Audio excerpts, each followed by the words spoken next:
Assalamualaikum warahmatullahi wabarakatuh. Halo Sobat Sehat RSSA, jumpa lagi kita tentunya di acara OSKAP, obrolan seputar kesehatan kita bersama di RSUD Dr. Saiful Anwar. Di episode ke-10 kali ini kita akan membahas tentang MPASI untuk pencegahan stunting dalam rangka Hari Gizi Nasional. Dan tentunya bersama saya Evelyn sebagai host, dan juga saat ini sudah hadir di studio. Beliau adalah Kepala Instalasi Gizi RSSA. Wow, pasti semua Sobat Sehat RSSA sudah pada kenal beliau ya. Nah, betul sekali, beliau adalah Bu Ida Restiani, SST MKes. Selamat datang Bu Ida. Terima kasih Mbak Evelyn. Ya.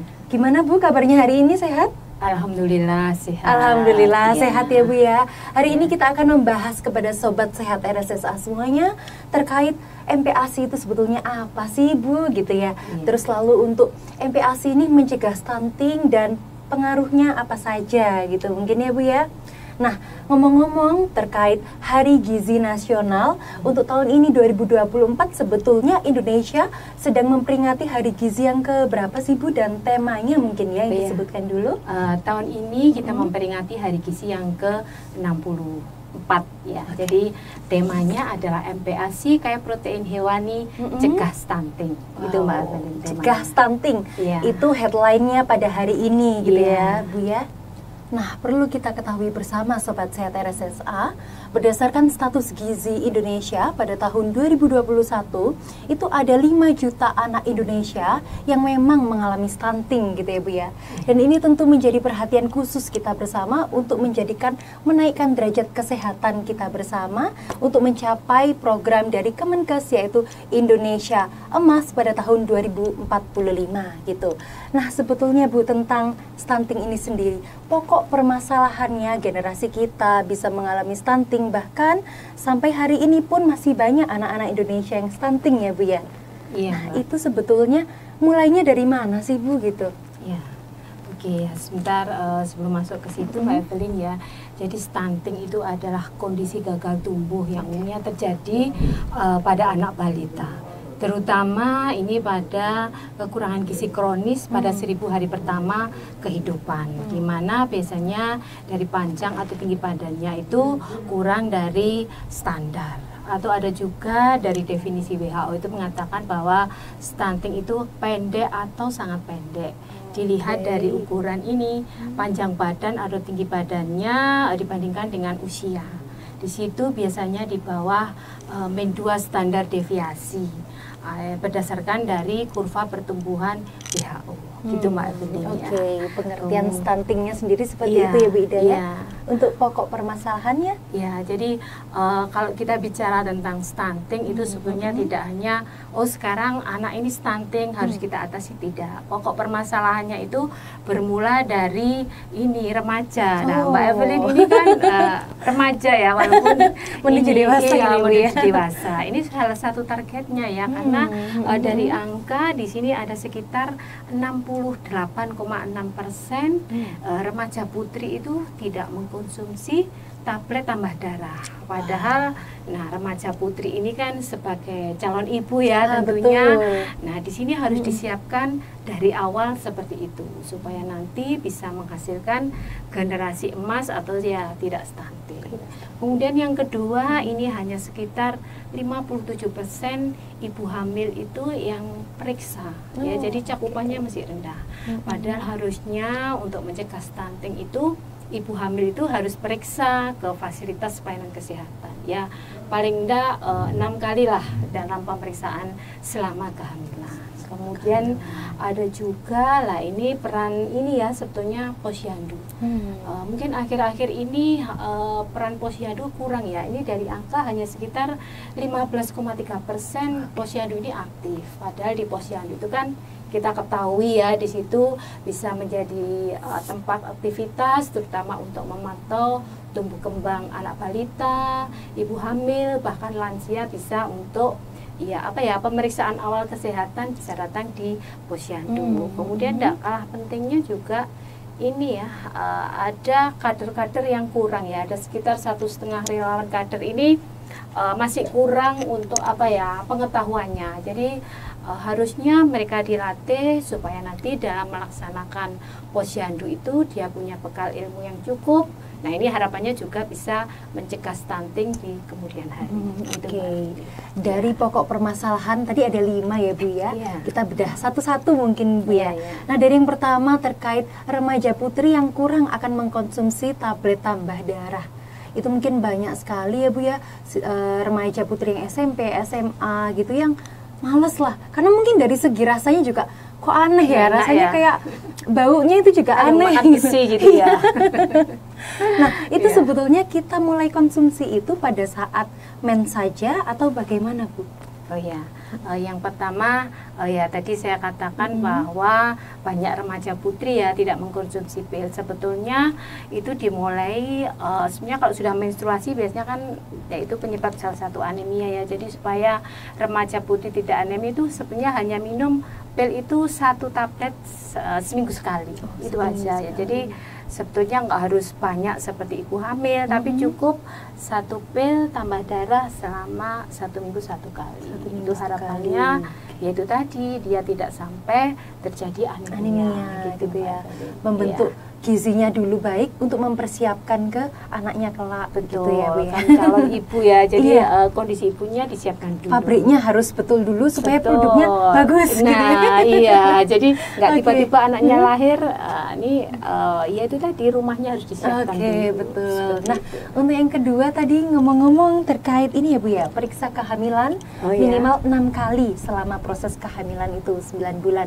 Nah, jika ada kasus ibu yang mungkin masih ada stigma masyarakat yang nggak usah diperiksain, kita percaya Tuhan aja, nanti gimana. Nah, itu sebetulnya mungkin sebagai ahli gizi sendiri atau kita sebagai nakes itu memberikan edukasi yang seperti apa Bu supaya masyarakat itu paham perlahan gitu. Untuk yang permasalahan kedua itu sebenarnya ini di sini ada yang namanya kegiatan gerakan cegah stunting ya. Kalau hashtag yang berikutnya itu adalah Bumil Sehat ya. Jadi dari Bumil Sehat itu tadi diharapkan meningkatkan pemeriksaan dan pengetahuan ibu hamil itu tadi ya. Jadi paling tidak selama kehamilan dia itu bisa periksa selama 6 kali dan di antara itu paling tidak 2 USG. Memang kadangkala untuk ibu yang berada mungkin di pelosok ya Mbak Evelyn yang fasilitas pelayanan kesehatannya sangat terbatas. Nah ini sebenarnya peran kader yang menjadi ujung tombak yang langsung bersentuhan langsung dengan masyarakat. Karena biasanya tenaga kesehatan yang paling ujung itu ada di puskesmas ya. Nah, di sini perpanjangan kader ini menjadi perpanjangan dari puskesmas itu bisa memberikan penyuluhan di posyandu-posyandu itu. Jadi bisa menganjurkan ibu hamil itu harus periksa secara rutin. Periksanya harusnya ya di pelayanan kesehatan, bisa di puskesmas, bidan atau di mana saja yang bisa melayani pemeriksaan ibu hamil. Mungkin nanti kalau yang USG itu ya yang ada fasilitas USG-nya mungkin ke rumah sakit terdekat. Gitu. Jadi memang peran dari kader posyandu sendiri ini tuh sangat penting ya Bu ya. Betul. Sebagai perpanjangan tangan atau tangan kanan kita gitu untuk menggerakkan masyarakat hidup sehat gitu ya Bu ya. Dari posyandunya sendiri memang kondisi di Indonesia masih terbilang sedikit gitu Bu. Daripada mungkin belum tersebar ke seluruh pelosok Indonesia gitu ya. Tapi tetap kita setiap tanggal ini memperingati Hari Gizi Nasional, tentu terus mengedukasi lewat manapun ya Bu ya, entah langsung ataupun lewat sosial media seperti ini gitu ya Bu ya, supaya harapannya semua masyarakat Indonesia tahu dan dapat mencegah terjadinya stunting gitu ya Bu ya.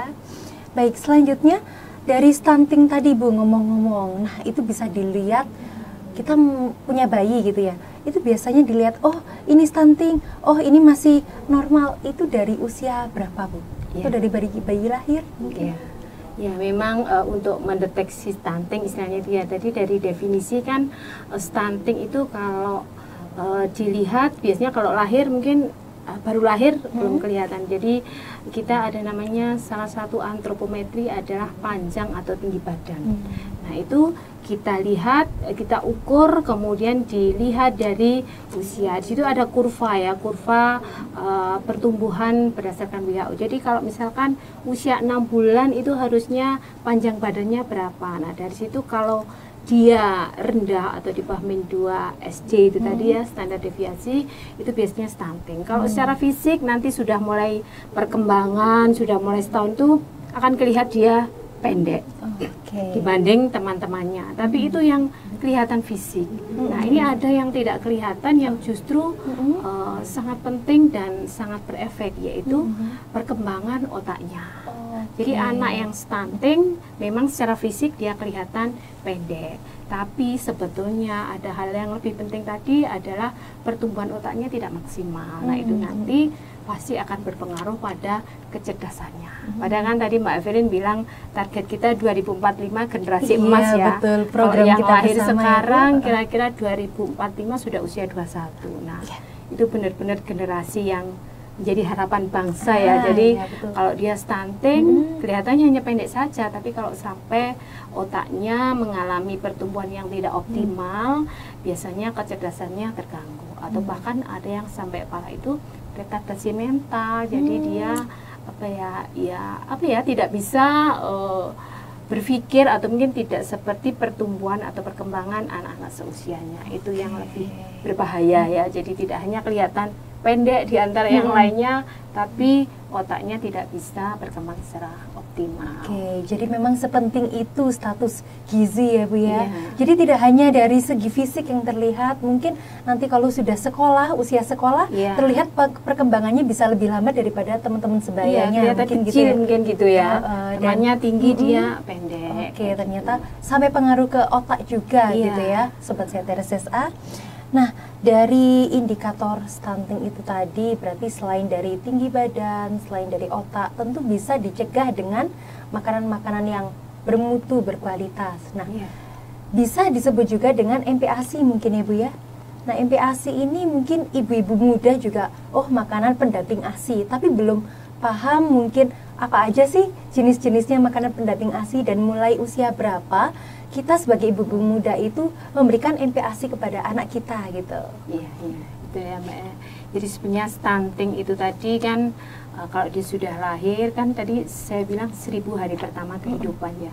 1000 hari pertama kehidupan itu dimulai sejak dia dalam kandungan sampai dia usia 2 tahun. Jadi anak sampai usia 2 tahun itu kalau kita bilang golden age ya, pertumbuhan yang harus benar-benar kita perhatikan. Jangan sampai dia kekurangan zat gizi tertentu yang nantinya pasti akan berpengaruh terhadap tumbuh kembangnya. Nah, di sini kenapa tadi di tema ada MPASI harus tinggi protein hewani ya untuk mencegah stunting ya. Jadi sebelum masuk itu sekilas mungkin apa sih MPASI itu ya. Jadi MPASI itu adalah makanan pendamping ASI ya, bukan pengganti ya. Pendamping ya. Pendamping. Kalau pengganti berarti kan nggak usah diberikan. Jadi MPASI itu makanan pendamping ASI yang diberikan kepada anak mulai usia 6 bulan. Jadi kalau pada usia 0 sampai 6 bulan dia hanya mendapatkan ASI, kan memang juga harus ASI eksklusif. Tetapi pada saat dia mulai usia 6 bulan, ASI tidak bisa mencukupi seluruh kebutuhan zat gizinya. Makanya di sini ibu itu harus mulai memberikan makanan pendamping ASI.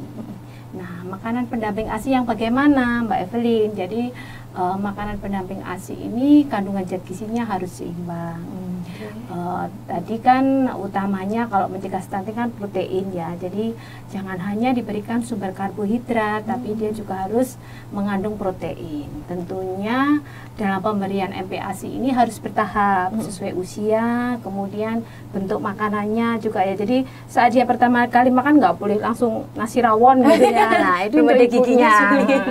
Jadi biasanya awal usia 6 sampai 9 bulan itu diberikan sedikit saja, setengah mangkok gitu ya. Jadi 3 sendok makan sampai setengah mangkok. Biasanya hanya 2 sampai 3 kali saja dalam sehari. Kemudian ada selingan buah-buahan mulai dikenalkan ya. Kemudian nanti meningkat pada usia 9 sampai 11 bulan, makanannya lebih kasar lagi ya. Jadi bisa ada bubur makanan yang kalau saya dulu membuatkannya itu nasi tapi nanti apa ya kayak disaring lebih halus itu kan dia sudah mulai tumbuh gigi tapi belum sempurna ya. Jadi kayak lauknya itu juga harus dicincang. Jangan lupa sumber protein hewaninya seperti daging, kemudian daging ayam itu bisa diberikan. Ya, jadi jangan hanya sayur sama nasi, jangan. Nanti dia kekurangan protein bisa stunting. Dan kalau sudah 12 bulan ke atas dia sudah masuk ke makanan keluarga. Artinya dia sudah bisa sih makan seperti makanan ibu bapaknya. Gitu ya. Iya. Cuma mungkin konsistensinya masih agak lunak gitu ya. Dia itu kalau sudah setahun bisa diperkenalkan. Nah, MPASI ini penting bukan hanya untuk memenuhi gizi, juga melatih ini ya. Jangan sampai anak itu, kan ada ya sekarang mungkin ibunya males gitu ya. Aduh, kasih susu aja kan gemuk. Nah, jangan seperti itu. Kenapa? Kalau minum susu kan dia tidak terlatih untuk apa ya, mengunyah. Betul. Iya. Jadi kemampuan mengunyah itu juga dilatih dari pemberian MPASI supaya dia ada apa ya kegiatan ini. Jadi mulai dari yang lumat, agak kasar. Kadang-kadang ada ya anak saya sudah gemuk ini minum susu aja nggak usah diberi, sehat mungkin gitu ya, nggak usah makan. Nah, nanti akan kelihatan setelah 1 tahun dia nggak bisa makan ngunyah. Nah, padahal pada usia setahun itu kan harusnya sudah mulai makan. Jadi selain memenuhi kebutuhan gizi, MPASI itu juga melatih bagaimana anak yang di atas 6 bulan itu mulai mengenalkan makanan sehingga dia bisa mengunyah makanan dengan baik pada saatnya nanti dia harus makan dan lepas dari ASI. Gitu, seperti itu ya. Jadi ada tahapannya ya Bu ya, nggak yang langsung sesuai dengan makanan yang kita konsumsi gitu ya, tapi ada tahapannya. Nah, untuk dari masaknya Bu, proses masak, mungkin pemberian garam dan gula, apakah ada ketentuannya? Oh ya, kalau untuk MPASI memang tidak ada harus garam sekian, gula sekian. Biasanya kalau pada kecil sebisa mungkin kita tidak memperkenalkan apa ya bumbu-bumbu yang merangsang supaya anak terbiasa.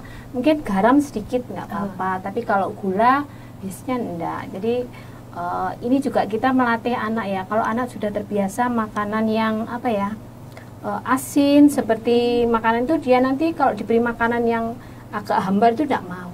Padahal kan belum tentu konsumsi garam yang tinggi itu juga memang kalau masih anak-anak sih tidak bermasalah ya, dia sedikit supaya nggak hambar. Cuma kita jangan melatih dia taste yang tajam gitu ya, supaya nanti ya itu tadi anak akan kebiasaan makan ciki-ciki itu kan taste-nya tajam ya. Nah itu nanti dia kalau nggak rasa gitu nggak mau. Jadi garam diberi sebagai perasa sedikit untuk tambahan pada saat kita membuat MPASI. Gitu, sedikit saja gitu ya, buat syarat aja gitu. Iya, bisa ditambahkan kaldu, mungkin rasanya dari situ kita supaya bikin. Dari situ Kaldu yang bening itu kita tambahkan. Buat menambah nafsu makannya si anak ini tadi gitu ya. Betul. Nah biasanya dari sini Bu, mungkin ada ibu-ibu muda yang wanita kantor mungkin gitu ya Bu ya, kayak wah aku kok nggak sempet gitu ya mau bikin MPASI, apalagi kan di Instagram ataupun sosmed lainnya itu banyak nih, tips MPASI itu seperti ini gitu, dengan model yang beragam dan dari menu-menu yang memang terlihat estetik enak gitu ya Bu ya. Nah dari sini sendiri mungkin kayak nggak sempet mau bikin, nah mungkin berpikiran bahwa apa aku bekuin dulu ya, nanti waktunya masak baru agak dipanasi atau gimana. Nah itu sebetulnya boleh nggak sih Bu kalau untuk MPASI sendiri? Ya, makanan yang dimasak 2 kali mungkin gitu ya. Iya, kasih Mbak Evelina. Jadi pagi kemarin saya juga pernah berdiskusi ya dengan ibu muda betulan. Ternyata sekarang itu apa ya sudah canggih sebetulnya. Kalau zaman saya dulu repot ya buat MPASI, masih ada dandang gitu saja ya dikukus. Sekarang ini alatnya sudah canggih-canggih ya, bahkan katanya itu ada, misalkan kita kan pakai MPASI kan hanya 6-1 tahun ya, peralatannya itu bisa disewakan. Jadi itu suatu ide yang bagus menurut saya. Bagi ibu muda yang sudah enggak bisa disewakan, bisa pakai kayak semacam slow cooker. Slow cooker itu kayak rice cooker tapi dia yang pelan-pelan makannya. Jadi nanti kan kita ini ya kalau mau bekerja kan ribet ya, sudah itu dimasukkan diceklek gitu aja nanti sudah masak. Itu tidak ribet. Kalau zaman saya dulu harus naruh dandang, istilahnya gitu ya. Sekarang sudah canggih alatnya itu ya. Jadi alat-alat itu bisa digunakan. Saya kira bagi ibu yang bekerja tidak ada halangan ya untuk membuat MPASI. Mudah itu Mbak Evelyn ya. Jadi terus kemudian kalau masih pada usia 6-12 kan makanannya hanya memang terbatas ya, tidak seperti makanan-makanan yang sudah di atas 1 tahun. Bikin pure kentang atau apa ya memang membutuhkan waktu. Jadi mungkin bisa, yang penting menyimpan makanan itu pada suhu yang tepat ya. Jadi sudah kita olah, nanti pemanasannya boleh dipanaskan. Nah biasanya kan sekali pakai microwave, atau mungkin kalau dipanasi sebentar supaya apa ya, ini bahasanya panasnya itu tidak terlalu tinggi, karena kalau protein itu dipanaskan tinggi itu bisa merusak. Artinya ya tetap makan daging tapi kandungan sudah banyak berkurang. Jadi masih bisa seperti itu, asal nggak berulang-ulang gitu ya. Oke, mungkin saat-saat tertentu gitu ya gitu. Apalagi kalau misalnya ada yang makanan ayam atau daging itu yang dimasak 2 kali, itu berarti sudah sangat turun ya Bu ya? Iya. Dari proteinnya itu sendiri gitu ya. Nah, dari MPASI ini tadi Bu Ida sudah menyebutkan bahwa bisa melatih kemampuan mengunyahnya. Itu apa ada pengaruh seperti ini juga Bu? Picky eater mungkin istilahnya. Jadi anak dikasih makanan ini enggak mau, dikasih makanan ini enggak mau. Maunya itu yang enak, yang benar tadi, yang rasa-rasa, sama tergantung baunya sendiri gitu. Ya betul ya, picky eater ya. Jadi gerakan tutup mulut gini ya. Jadi anak itu susah makan, tidak mau makan. Kalau secara teori sih ya, secara teori anak terbentuk makan itu dari mana? Ya dari pola asuh orang tua. Jadi kita mencontohkan memang harus secara perlahan, membiasakan dia mengenal. Makanya pada saat MPASI itu kita jangan hanya mengenalkan satu macam bahan makanan, tapi bermacam-macam ya, lauk ya berganti. Kita kenakan daging, ayam, mungkin ikan bisa yang yang nggak berduri ya. Kalau telur itu dia cenderung untuk alergi. Jadi tidak di awal diberikan, mungkin 1 tahun ke atas baru dikenalkan, nggak apa-apa ya. Jadi nah supaya dia tidak picky eater ya itu tadi dilatih ya. Jadi dengan beragam menu diperkenalkan. Jadi beragam menu, sayur juga demikian dikenalkan macam-macam. Harapannya anak itu tidak terpaku pada satu bahan makanan. Kemudian ya itu tadi, kalau dia sudah terbiasa mengkonsumsi makanan yang tadi garamnya kan sedikit ya Mbak ya. Nah itu harapannya dia tidak terlalu taste yang menyengat, jarinya seperti itu ya. Jadi kalau suatu saat dia mengenal makanan lain ya sudah terbiasa dengan yang rasanya bukan sedikit hambar ya. Tadi ada kaldu ya enak, tapi tidak dibiasakan taste yang tajam kayak gitu ya, supaya itu tadi dia tidak picky eater. Kemudian mungkin salah satu solusinya juga dibiasakan makan, kan kadang ada yang jalan gitu ya, supaya ibu-ibu Indonesia mau makan gitu. Nah ternyata artis-artis itu banyak loh ya, dia sebagai parenting itu memberikan edukasi. Saya lihat, dia membiasakan anaknya duduk di, sekarang kan ada kursi yang store khusus makan itu ya. Kayak ini kita pilih mungkin.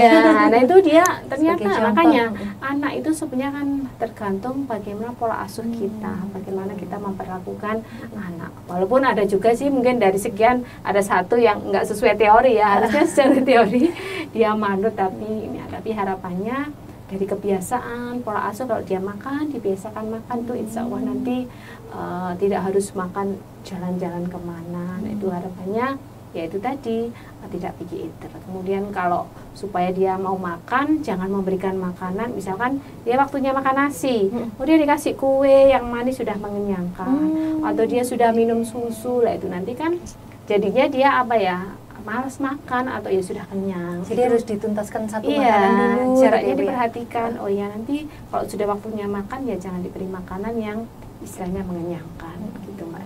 Oke, dari situ jadi kita memang harus bikin timeline. Anak kita ini makannya jam berapa aja, snacknya jam berapa gitu ya Bu ya.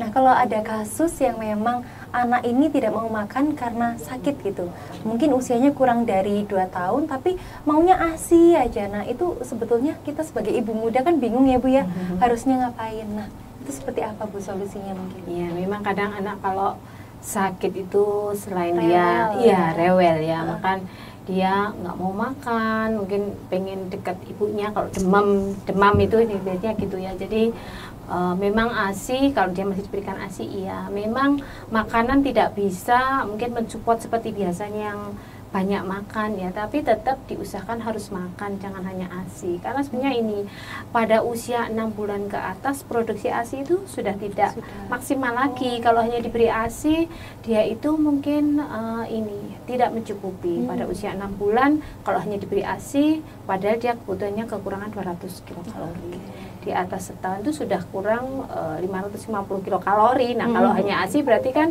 dia kurang itu, nanti malah jadi gizi buruk. Mungkin sementara yaitu tadi memang agak susah makan, makanya ya kita pilih. Kalau sudah biasa makan nasi mungkin bubur kah mau, tapi bubur ya jangan hanya bubur, kita buat yang campur di dalamnya supaya ada lauk seperti itu.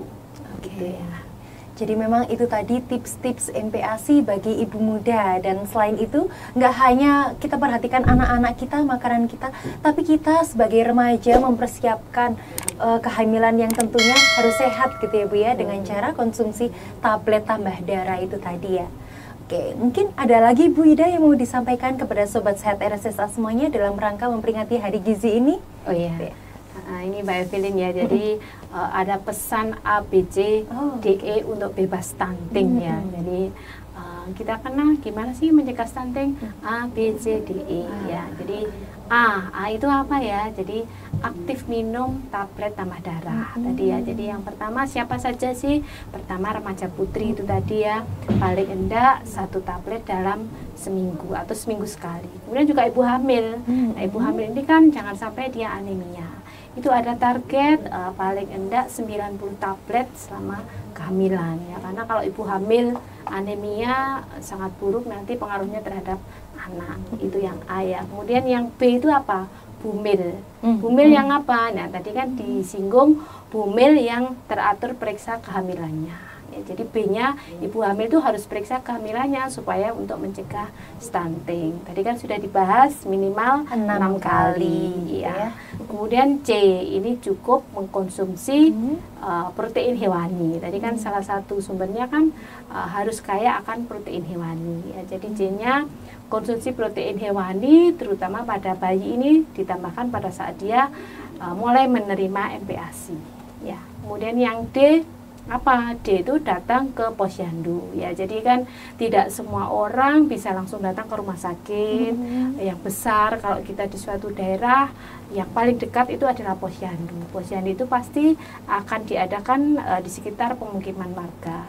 Di situ paling enggak bisa mendapatkan pelayanan kesehatan ya. Anak bisa dipantau tumbuh kembangnya. Kalau dia gizi buruk atau gizi kurang itu akan cepat kelihatan. Oh, ini berat badannya kurang, atau mungkin dia diukur kok tinggi badannya kurang, ini bisa dicurigai stunting ya. Jadi memang harus ke posyandu paling enggak ke setiap bulan. Kemudian yang E apa? Ini adalah E eksklusif ASI. Jadi E-nya itu bayi harus menerima ASI eksklusif selama 6 bulan. Itu tidak boleh ditawar ya. Jadi berikan ASI eksklusif selama memang itu tidak ada kendala ya. Jangan mendingan saya nggak mau menyusui pakai susu formula. Jangan, yaitu ABCDE untuk cegah stunting. Itu Mbak Evelyn yang bisa saya sampaikan. Oke, baik. Wah, lumayan ya Bu ya. Jadi memang ada tipsnya itu tadi ABCDE yang sudah disampaikan oleh Bu Ida. Oke, terima kasih banyak Bu Ida Resti. Masya Allah, ilmunya daging sekali ya Bu ya. Bagus sekali materinya. Jadi ini memang penting untuk mendukung program pemerintah Indonesia Sehat pada tahun 2045. Betul, gitu ya Bu ya. Baik, terima kasih banyak Bu. Semoga sehat selalu nggih. Supaya kita bisa next time ketemu lagi untuk membahas yang lainnya gitu ya Bu ya. Mungkin gizi pada lansia ataupun yang lainnya. Terima kasih banyak Bu Ida. Semoga sehat selalu. Dan sampai jumpa di episode berikutnya Sobat Sehat. Wassalamualaikum warahmatullahi wabarakatuh. Terima kasih.